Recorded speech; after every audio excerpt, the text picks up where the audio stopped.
Nice to be here. Thank you for that introduction, Liz. I've been self-employed, I think, for 15 years out of my 35 years in a professional career. I've been a management consultant. I've worked in the supply chain for the RAF. And I've had multiple careers. So I'm not stood up here saying self-employment is the be-all and end-all, far from it. What I'm actually stood up here saying is self-employment is an option. And it's down to everybody to make the right career choice for them.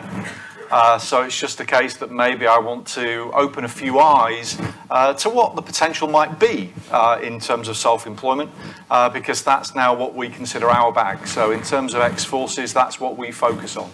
But we're very clear that we operate in an environment where actually there are a lot of people looking to maybe do lots of different things and change their career path. So we're that part of the jigsaw which would help you actually look at self-employment as a career choice. Do I have a... Oh, it's up here, sorry, thank you. Now, when we talk about self-employment, we're talking about enterprise skills. We're talking about being able to develop and utilize enterprise skills. And why is that actually important for the UK economy? Well, we heard Chris earlier on talking about the landscape, and there was a question from the audience from an SME in terms of recruiting veterans into SMEs. Well, taking some of these stats here, we can see the importance that actually small business ownership actually plays to the UK economy. 99% of GDP actually comes from small and medium enterprises. So it's great to get a job in organisations like Deloitte or with Shell or BP or other big players in the marketplace. But in terms of the UK economy, they're a very small fraction of what contributes to the growth of this country.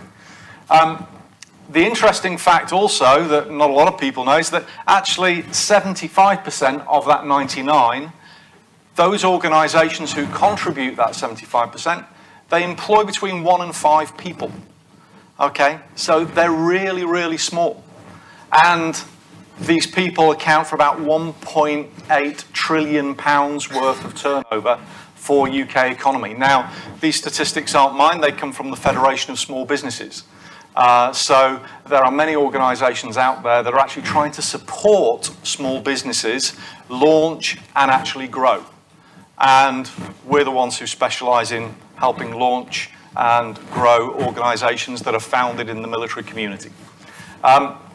So in terms of those enterprise skills, again, a link to one of the presentations earlier on and the conversations or some of the comments that were made in the video clips.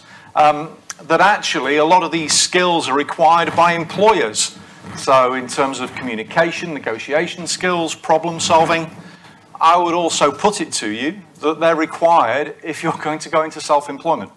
If you're going to set up your own business and actually be your own boss, then you're going to need a lot of the skills and attributes and talents that you've developed in the military to actually apply to your own business idea and your own business environment. So what we do, or what we like to do with people who first come to explore this idea of self-employment, is just explore enterprise skills and actually how some of these talents that you already have might apply to a business environment. So in terms of looking at, yes, business planning, market research, the ideas that people come up with, and yes, of course, we've got that horrible, horrible question of money and cash flow and what's actually involved there. So building enterprise skills in combination with the talents that you already bring can actually make a very powerful combination. We've supported over 1,000 people over the last 4.5 years actually make this choice about whether to go into self-employment. In fact, we've helped more than 1,000 because some people make the choice not to go into self-employment. There was one guy on a program a few months ago, he said, with what I know now about going into self-employment, there's no way I'm ever going to do it. Okay, I don't want all that stress and pressure. I'll go and work for somebody else, but my God, I understand what pressures they've now got, and actually I'll be a better employee for it. Okay, so we've supported a lot of people, but of those over 1,000 organisations or 1,000 individuals that we've we've supported so far, about 10% of those people have come from the officers' ranks, okay? And you can see here a number of the industry sectors that those officers have actually set up business in. And I just want to point out, when we're talking about alcohol, that's not about consumption, okay? That's actually about manufacture and distribution rather than consumption, although some people would enjoy that job. There's got to be a tester in there somewhere, hasn't there? And as you might imagine, in terms of the demographic mix, yes, we're skewed towards the army in terms of the number of people who we've supported. What does this mean? What does that matter to you? It shows there's a path. It shows that there's people out there who've done it before, who've got some scars. And believe you me, all of these people want to help. There are people out there already who've made that transition into self-employment. And if you want the advice, if you want to pick their brains, if you want to actually understand some of the successes and traumas that they've had, they're very willing to share them with you. Mentoring and knowledge exchange is a big part of the X-Forces network. And we've got a group of ambassadors around the country who are actually more than willing to step up and provide that advice and that sounding board for you when the time is right, or if the time is right.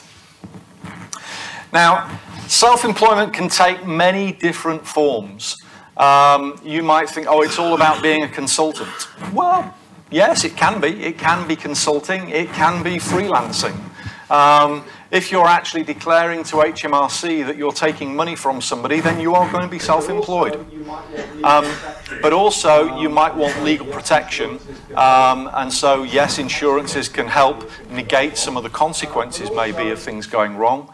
But also, it might be a case that you want to set up a limited company. A limited company, you can set up a limited company with one person and one employee.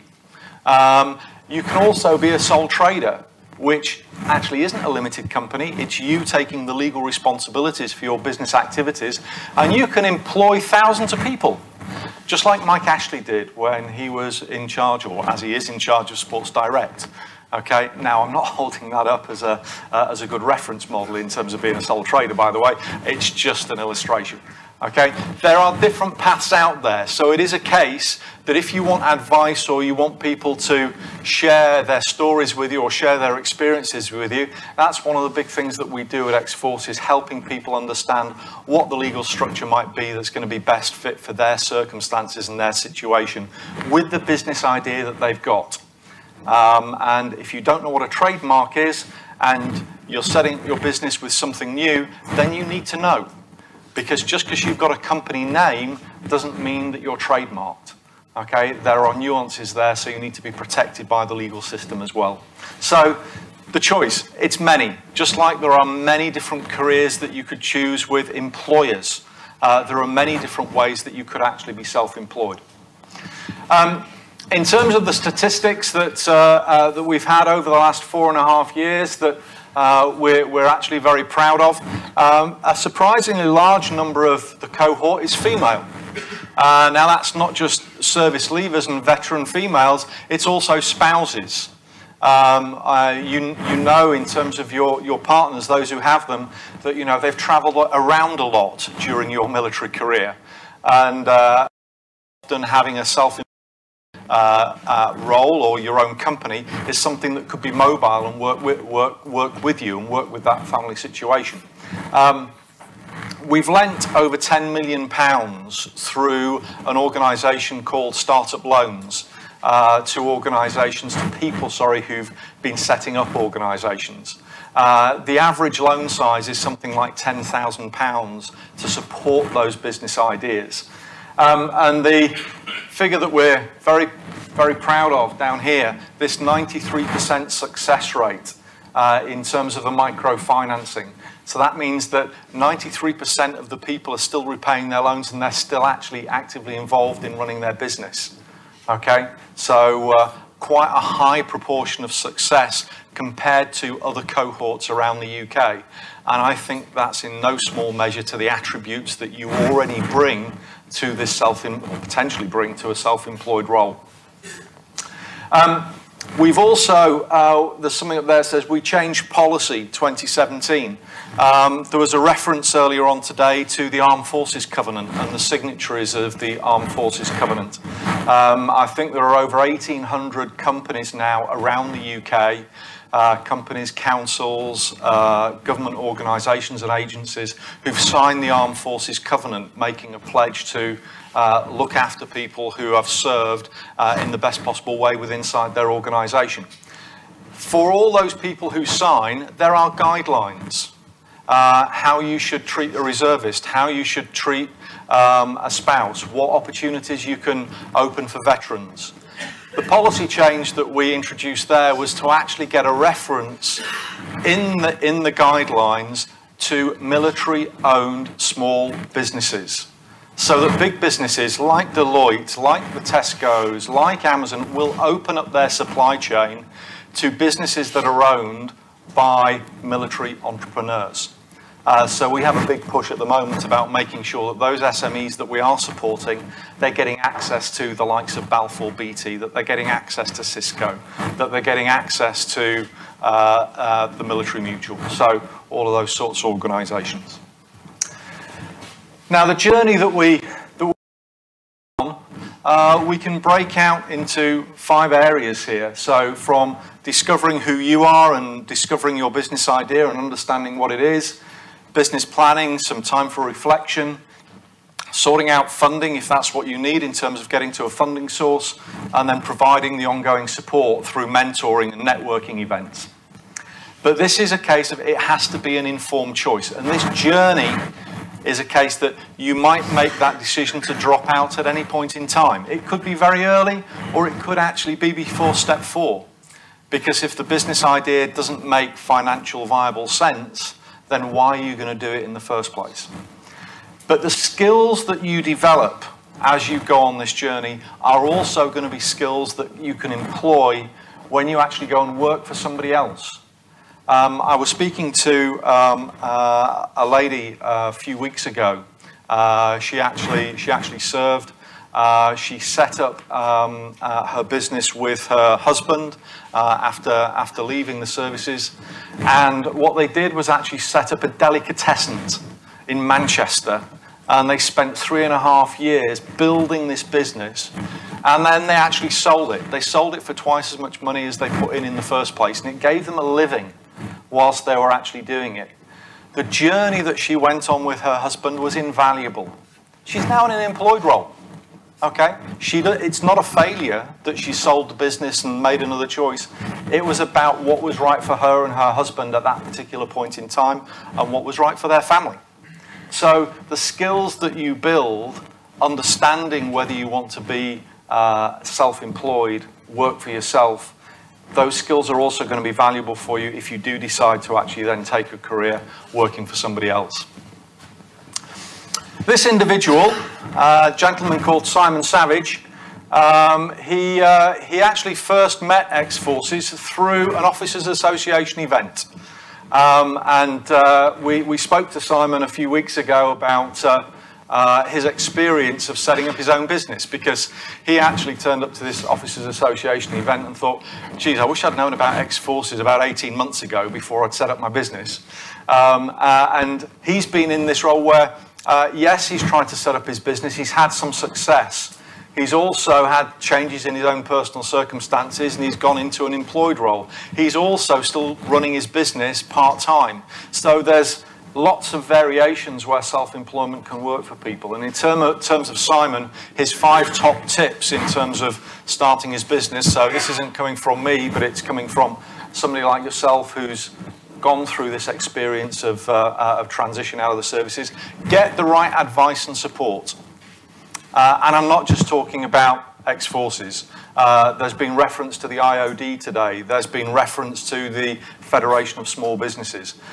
There are many trade associations out there. So if you want to be a locksmith, if you want to actually get into pharmaceutical manufacture and distribution, there are trade associations that will throw support at people who are trying to develop and grow in a particular sector. So it's not just about coming to organisations like XF, but of course we're very happy to help.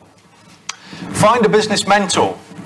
Not everybody wants a business mentor. The key thing is you've got to want a mentor.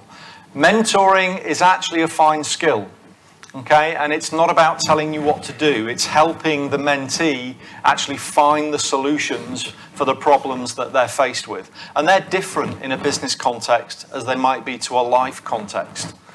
So again, find a business mentor that actually is suitable for filling maybe the skills gaps that you recognize that you've got yourself. Okay, whether that's industry knowledge or whether that's about the commercial skills. So a business mentor, I would agree, would be essential. We've done some research with Forces in Mind Trust and the Warwick Institute for Employment Research recently. And from all of the 55 interviews that were done, mentoring came out as one of those things, again, that was essential to the success of those people in their self-employment journey. Be open with family and friends. What that means, you get some friends and some family, they're really enthusiastic. You know, you can't do anything wrong. And they're just going to back you to the hilt with all of the emotional support that you can get. But be wary, of course, that emotion might be blind. You also need the friend who's going to be that person who's going to hold up the mirror of truth, and make sure that they're pointing out things that actually maybe you hadn't considered or you'd glossed over.